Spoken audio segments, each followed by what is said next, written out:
The message that would change humanity's fate forever arrived on a quiet Tuesday morning at the Deep Space Listening Station in Antarctica. Captain James Walker stared at his steaming coffee cup, watching his reflection ripple in the dark liquid as the computers around him hummed their usual morning song. Nothing in his 20 years of service had prepared him for what was about to happen. "Captain, you need to see this." Tom Miller, his best communication officer, called out from his station. His voice trembled with excitement or fear. Walker couldn't tell which. Walker walked over, his boots making soft sounds on the metal floor. The station, buried deep under the ice, had picked up many strange signals over the years, but something about Miller's voice was different this time. "What have you got?" Walker asked, leaning over Miller's shoulder to look at the screen. "Sir, it's not random space noise. The AI confirms it's an encrypted message, and it's not ours." Miller's fingers flew over the keyboard, bringing up wave patterns that danced across the screen. "It's being transmitted between 2 points far beyond Pluto's orbit." Walker's coffee cup nearly slipped from its hand. After decades of searching the stars for signs of life, they weren't just hearing random signals. They were picking up what appeared to be a conversation. Over the next 12 hours, the best code breakers on Earth worked in secret to decrypt the alien transmission. Walker paced the command center, watching as experts from around the world joined through secure video links, their faces growing more concerned with each passing hour. Finally, Dr. Anna Peters, the head of decryption, stood up from her station. The dark circles under her eyes showed how long she had been working without rest. "Captain, we've done it. But you're not going to like what we found." The decrypted message appeared on the main screen. It was a military communication between two massive spacefaring civilizations, the Dominion and the Collective. They weren't discussing peaceful first contact with Earth. Instead, they were planning how to strip the planet of its resources. "Their technology level is primitive," one message read. "They haven't even colonized their own moon permanently. Resistance will be minimal." "Agreed," came the response. "The planet's mineral wealth will fuel our war efforts nicely. The native species can be relocated to labor colonies." Walker felt his hands curl into fists. These empires saw Earth as nothing more than a resource to be harvested, its people as workers to be used. But they had made one crucial mistake. They thought humanity wouldn't understand their messages. "Dr. Peters," Walker said, his voice steady despite the anger burning in his chest, "how long before they arrive?" "Based on the transmission data, we have 18 months at most," she replied, her voice barely a whisper. Walker nodded, his mind already racing with plans. "Lock down all records of this transmission. As of now, this is classified at the highest level." He turned to face his team, seeing the fear and determination in their eyes. "We have one advantage. They don't know we know they're coming." Over the next few days, Walker met secretly with military and scientific leaders from around the world. For the first time in human history, all nations agreed on one thing. Earth needed to prepare for war, but they had to do it without causing global panic. "We'll build our defenses in plain sight," Walker explained to the Emergency Council. "Space stations disguised as scientific outposts. Weapons platforms hidden as communication satellites. Every new launch will look like normal human progress to anyone watching." As he looked at the worried faces around him, Walker felt the weight of humanity's future on his shoulders. The galactic empires thought Earth was defenseless, primitive, and weak. They would learn just how wrong they were. In the coming months, as humanity secretly prepared for its greatest challenge, Walker often found himself looking up at the stars. They no longer seemed peaceful or inviting. But in the shadow of these galactic empires, humanity would prove that being younger didn't mean being weaker. Being less advanced didn't mean being helpless. The empires were coming to harvest a primitive world. Instead, they would find humanity standing defiant, ready to fight for its place among the stars. Dr. Emma Reed wiped sweat from her forehead as she carefully brushed dirt from the strange metal object. The underground cave in South America had been her home for the past 3 months, ever since unusual energy readings had drawn her research team to this location. But today was different. Today, she had found something that would change everything. "Mark, bring the scanner over here," she called to her assistant. The cave's walls threw her voice back in echoes. The piece of metal she had uncovered wasn't like anything she had seen before. It had a soft blue glow that seemed to pulse in time with her heartbeat. Mark handed her the device, and Emma ran it over the artifact. The readings made her eyes go wide. "This can't be right," she whispered, but deep down, she knew it was. The metal fragment was over 10,000 years old, and it wasn't from Earth. Within hours, Captain Walker arrived at the cave site with a team of experts. The discovery was too important to keep separate from the ongoing preparation for the alien invasion. As Emma explained her findings, she could see the hope growing in Walker's tired eyes. "The metal contains high levels of an element we've never seen before," Emma said, pointing to her computer screen. "But here's the strange part. We found traces of the same element in human blood samples from people living in this region." Walker leaned forward, suddenly alert. "What do you mean?" Emma pulled up more data on her screen. "This element has been seeping into Earth's water and soil for thousands of years, probably since this artifact crashed here. Humans have been consuming tiny amounts of it through food and water for generations. Our bodies adapted to it, learned to use it. But why is this important?" Mark asked, looking confused.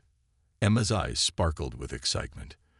"Because I compared the element's signature to the alien transmissions we intercepted. Their energy weapons, their shield technology, they use the same element. We've been accidentally preparing ourselves to resist their most powerful weapons for centuries."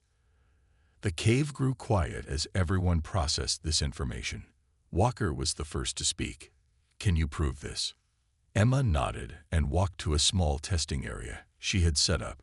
She placed a metal rod treated with the element next to a normal one. Then she activated a small energy pulse, similar to the weapon signatures they had decoded from the alien transmissions. The normal rod melted instantly. The treated one didn't even warm up. "Humanity has a natural shield built into our cells," Emma explained. "We're not as primitive as the empires think. We're just different. They built their technology around this element. We absorbed it and adapted to it." Over the next few weeks, research teams around the world found more ancient artifacts, each containing the same mysterious element. Emma worked day and night, studying how human bodies had changed over thousands of years of exposure.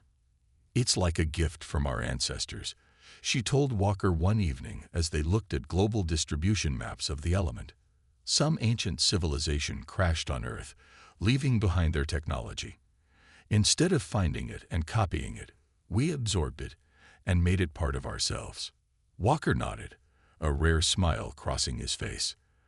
"The empires think they're coming to harvest a helpless planet. Instead, they're going to find the one species in the galaxy that can naturally resist their weapons." Emma turned back to her work, hope making her hands steady as she prepared more tests. The empires had built their power on advanced technology, but humanity had done something they never expected. They had evolved with it. In the coming war, this hidden strength would be humanity's greatest surprise. The empires were expecting to find primitive beings cowering before their advanced weapons. Instead, they would find humans who could stand in the face of their mighty weapons and smile.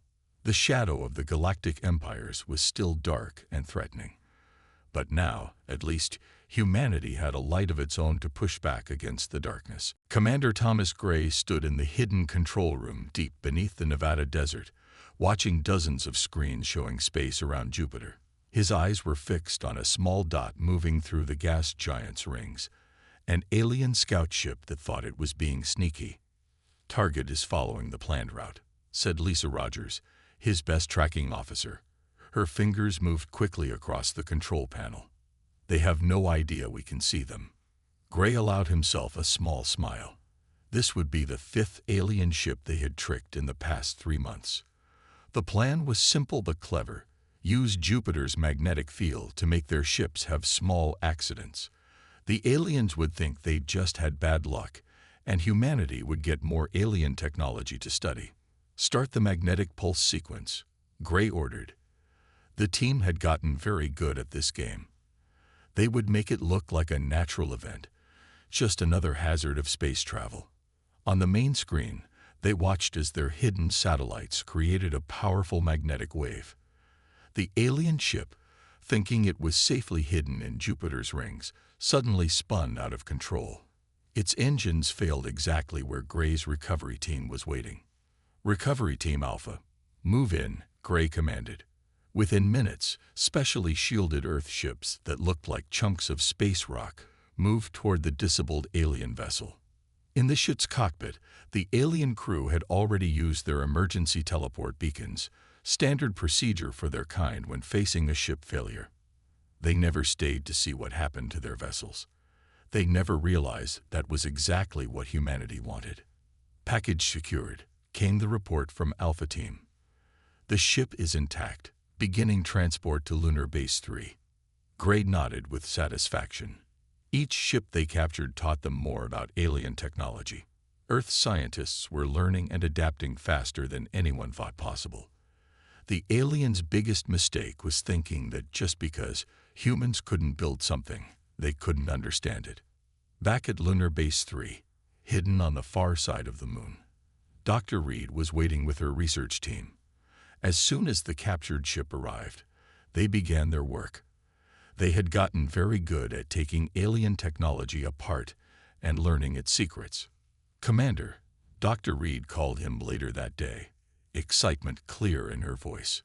This ship has something new, detailed star maps of both empires. We can see their major bases, their supply lines, everything. Gray immediately called Captain Walker with the news. Their hidden war was paying off better than they had hoped. We now know more about both empires than they know about us, he reported. And they still think we're just primitive humans who haven't even reached Mars. The next few weeks were busy with more accidents, carefully planned around the solar system. Some ships had engine failures near Mars. Others got lost in Venus's thick clouds. Each time, Earth recovered more technology, learned more secrets. Sir, Lisa called out one morning, the number of alien ships entering our system has dropped by half. They're starting to think this region of space is dangerous. Gray laughed softly. That was exactly what they wanted. The empires would be less interested in attacking a system that seemed to have natural dangers to their ships. It gave Earth more time to prepare. In his private office later that night, Gray looked at a photo of Earth taken from space. The empires thought they were watching a helpless planet. They didn't know they were actually watching humanity quietly build its strength, learning their technology, and preparing for the day when hiding would no longer be necessary. Let them think we're primitive, he said to himself. Let them think we're weak. When the time comes to fight in the open, they'll learn that humanity's greatest weapon was never our technology. It was our patience and cleverness. The silent war continued, and with each passing day, humanity grew stronger in the shadows of those who thought to conquer them. Admiral Kate Stone stood on the bridge of the Earth defense ship Defiant, hidden behind Mars' largest moon, Phobos. The massive red planet filled half the view screen, but nobody was admiring the view. All eyes were fixed on the incoming fleet of Dominion ships. 15 ships, reported Mike Turner from his radar station. Mostly mining vessels, but 3 warships protecting them. They think this is going to be an easy resource grab. Stone's lips curved into a small smile. The Dominion was about to learn just how wrong they were. For 18 months, humanity had prepared in secret. Now it was time to show their hand. All ships report ready, Admiral, said her second-in-command, Robert Wells. Earth's fleet of 20 ships remained hidden. Their new stealth systems, reverse-engineered from captured alien technology, working perfectly. Send the warning message, Stone ordered. They would follow proper protocol, even if the Dominion wouldn't. The message was simple. This is a protected system. Turn back immediately. The response came quickly, just as arrogant as they expected. Primitive species detected. Your protection claim is invalid. Prepare for resource extraction. Stone took a deep breath. All ships, execute Battle Plan Delta. Remember your training. Let's show them what humanity can do. The Earth fleet emerged from hiding, surrounding the Dominion ships in a perfect sphere formation.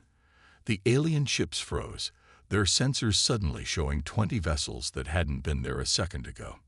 They're powering up weapons, Turner reported. Right on schedule, Stone said calmly. Execute Phase 2. The Dominion ships fired their energy weapons, the same weapons they had used to conquer countless worlds. But something was wrong. Their beams hit Earth's ships but did almost nothing.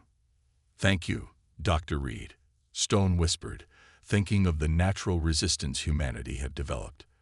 The Dominion's most powerful weapons were barely effective against Earth's ships and their human crews. All ships, return fire, Stone commanded. Target their engines first. We want captures, not destruction. Earth's ships launched their own weapons, simple rockets and projectiles, but guided by stolen alien targeting systems. The Dominion ships, built to resist energy weapons, had weak physical armor. They never expected to face enemies using primitive physical weapons. 2 mining ships disabled, Wells reported. 3, 4, they're trying to retreat. Stone leaned forward in her command chair. Don't let the warships escape. The Dominion needs to understand exactly what happened here today. The battle lasted less than 20 minutes. When it was over, the entire Dominion fleet had been captured. Not a single ship had been destroyed. Exactly as planned. Send the second message, Stone ordered. This time, their words were backed by actions. Your ships have been captured intact. Your crews have been safely teleported to a holding facility. This system is under human protection. Spread the word. In the hours after the battle, Stone walked through her ship, checking on her crew. They were tired but proud. Humanity had just announced its presence to the galaxy in a way no one could ignore. Message from Earth Command, Wells called out. Captain Walker says the alien communication channels are exploding with activity. Both empires are trying to figure out how a primitive species defeated a Dominion fleet. Stone returned to her command chair, watching as Earth ships towed their prizes back to the hidden bases on the moon. The Dominion had come expecting to find easy prey. Instead, they had discovered that humanity had learned to bite back. Send word to all ships, she ordered. Well done, everyone. But stay alert. This was just the beginning. Once the shock wears off, they'll be back. And next time, they'll be ready for a real fight. The bridge crew nodded, their faces serious but confident. The shadow of the Galactic Empire still loomed over Earth, but now everyone knew that in that shadow, humanity didn't cower. They fought back. Commander Thomas Gray stood at the window of the new Earth Embassy on the neutral space station Unity 1, watching alien ships dock and depart. Just 3 weeks after their victory over the Dominion fleet, humanity had become the most talked-about species in the galaxy. Sir, his assistant walked in, holding a datapad. The Collective's representatives are here for the meeting. Gray nodded, straightening his uniform. He had expected this. The Collective, the Dominion's main rival, would try to take advantage of the situation. As he walked to the meeting room, he remembered Captain Walker's words. Trust no empire that thinks of other worlds as resources. The Collective's diplomats were tall, blue-skinned beings who wore flowing robes covered in glowing symbols. They stood as Gray entered the room, their faces showing practiced smiles.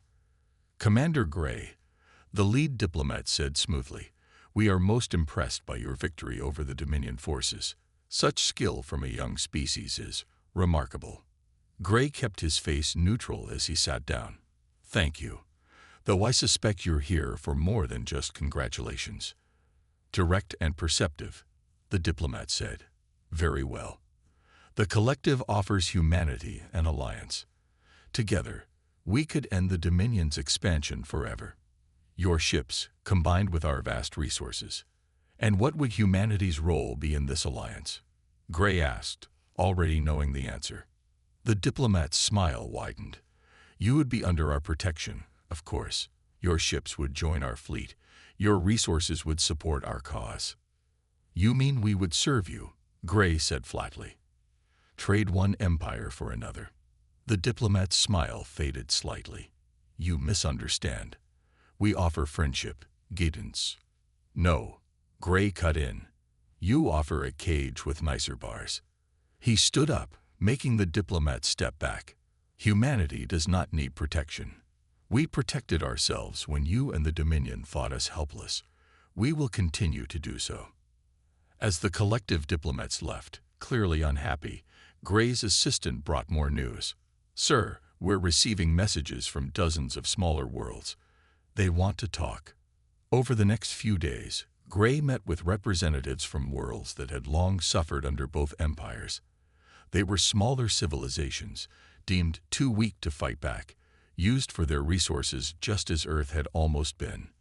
We watched your battle, said one representative, a leader from a mining world. You showed us that being younger doesn't mean being weaker. Another diplomat, from a farming system, spoke up. Our worlds have been caught between the Dominion and Collective for centuries. But you found another way. Gray listened to their stories, shared their anger at the Empire's cruelty. An idea began to form in his mind.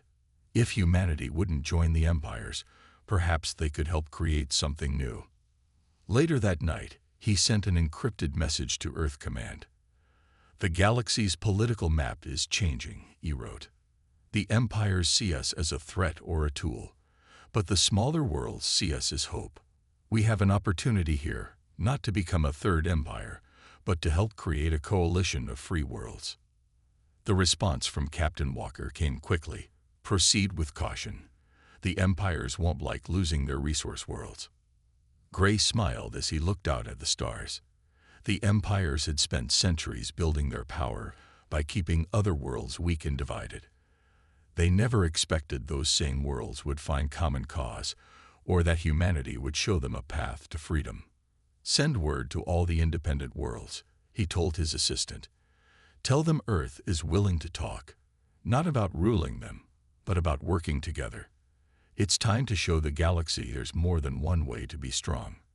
The shadow of the Galactic Empire still loomed large, but now there were cracks in that shadow.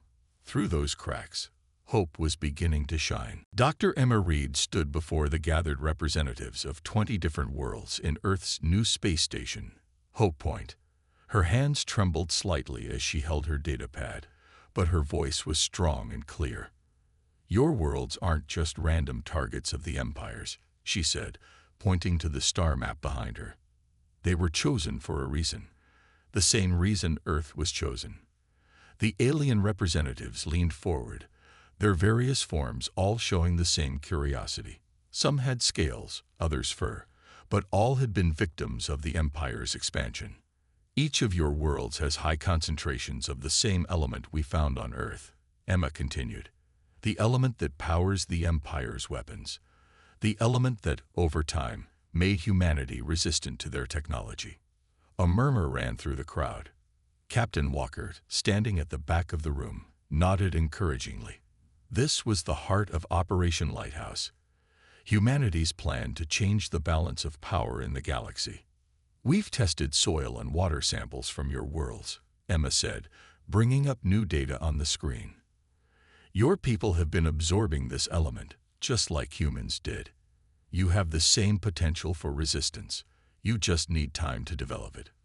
Time we don't have, said one representative, his scales shifting colors with worry. The empires won't wait. That's why we're here. Commander Gray stepped forward. Earth will protect you while you develop your strength. We call it Operation Lighthouse. We'll be the light that helps others find their way through the darkness. The plan was bold but simple. Earth's ships would help defend these worlds while Dr. Reed's team helped them understand and speed up their natural development of resistance. Each world that grew stronger would join in protecting others. But the empires will fight back, another representative said, her fur bristling with concern. They need our resources. Let them come, Admiral Stone said from her position by the door. Earth stood alone against them and won. Together, we'll be even stronger. As if on cue, alarms began blaring throughout the station. Stone rushed to a communication panel, her face growing serious as she listened to the report. "The Empires have realized what we're doing," she announced. "A combined fleet is approaching the Helios system, one of our newest allies. They mean to make an example of them." The room erupted in worried whispers, but Gray raised his hand for silence. "This is the moment we've prepared for. Admiral Stone, deploy the fleet. Dr. Reed, send your research teams to the other worlds. We need to speed up their development. Everyone else, return to your worlds and prepare your people. The real fight begins now." As the representatives hurried out, Walker approached Emma. "Will this work?" he asked quietly. "Can we really help all these worlds?" Emma smiled, holding up a data pad showing the latest test results. "It's already working.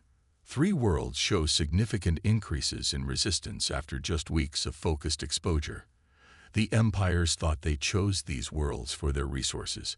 They actually chose the worlds that could fight back." Walker watched through the station's windows as Earth's fleet prepared for battle. Ships that had once hidden from the Empires now moved boldly through space, ready to protect others as they had protected Earth. "Send word to all ships," he ordered. "Operation Lighthouse is now active. Our mission is clear: keep these worlds safe until they can stand with us. The Empires thought they could keep everyone weak and divided. Instead, they'll face an alliance of worlds growing stronger every day." The gathered ships jumped into hyperspace, leaving trails of light in the darkness. The Empires had spent centuries casting shadows across the galaxy. Now humanity would help others find their light, one world at a time. The space above the planet Helios lit up with explosions as 3 fleets clashed in the greatest battle the galaxy had seen in centuries. Admiral Kate Stone stood on the bridge of the upgraded Earth defense ship Defiant, watching as ships from 20 different worlds fought together against the combined forces of both empires. Dominion ships approaching from the left called out Turner from his station. Collective forces trying to flank from the right. Stone's voice remained calm as she gave orders. "Tell the Helios defense ships to hold the left. Our Earth ships will take the right. Keep them divided." The Empires had brought overwhelming numbers, thinking to crush this rebellion quickly. But they had forgotten one important thing. These weren't the same weak worlds they had pushed around for centuries. "Enemy energy weapons at full power," Wells reported. "They're getting desperate." Stone smiled. "Of course they are. Nothing's working like it used to." Thanks to Dr. Reed's work, most of their allied worlds had developed significant resistance to the Empire's energy weapons. The Empires were fighting with their strongest weapons, but they weren't having the effect they expected. "Message from Commander Gray's ship," Turner announced. "The Collective's flagship is showing signs of power loss. Their crews are exhausted from trying to maintain weapon systems that aren't working properly." Stone nodded. This was the moment they had waited for. "Send the signal to all ships. Execute Final Dawn Protocol." Across the battlefield, ships from Earth and their allied worlds moved in perfect coordination. They had trained for this, prepared for this moment when they would show the galaxy a new way of fighting and living. The Earth ships launched their simple but effective physical weapons, while ships from mineral-rich worlds used their natural defenses to absorb enemy fire. Vessels from technically advanced allied worlds deployed their own unique weapons, creating a combination of tactics the Empires had never seen before. "The Dominion fleet is retreating," Wells shouted. "The Collective ships are following." But Stone wasn't finished. "Launch the message drones. Let everyone see what happened here." Thousands of small drones shot out into space, broadcasting on all frequencies. They carried recordings of the battle. But more importantly, they carried proof of what Dr. Reed had discovered: that the Empires had unknowingly created their own worst nightmare by choosing worlds that could develop resistance to their power. "Captain Walker is calling from Earth," Turner said. "More worlds are pledging to join our alliance. The Empire's grip is breaking system by system." Hours later, as the dust of battle settled, Stone stood with Walker, Gray, and Reed on the bridge of the Defiant. They watched as ships from their allied worlds helped clean up the battlefield and tend to the wounded from all sides. "The empires have called for negotiations," Walker said, reading from a report. "They're finally ready to talk as equals. Not just with Earth," Gray added. "They want to negotiate with all the allied worlds. They know they can't maintain control now that everyone knows the truth." Reed looked at the data streaming in from other worlds. "More systems are reporting developing resistance. It's spreading faster than we predicted. The Empire's advantage is disappearing more each day." Walker stepped to the front of the bridge, looking out at the stars. "Send word to prepare our new diplomatic ship. But this time, we're not going as Earth alone. Representatives from all allied worlds will join us. The Empires wanted to keep us in their shadow. Instead, we'll help create a galaxy where everyone can stand in the light." As the sun of Helios rose over the planet below, its light shone on ships from dozens of worlds working together. The shadow of the galactic empires was finally fading, replaced by the dawn of something new. A galaxy where strength came not from dominance, but from unity, where every world had the right to choose its own path. Humanity had not only stood defiant, they had shown others how to stand as well. And in doing so, they had changed the galaxy forever.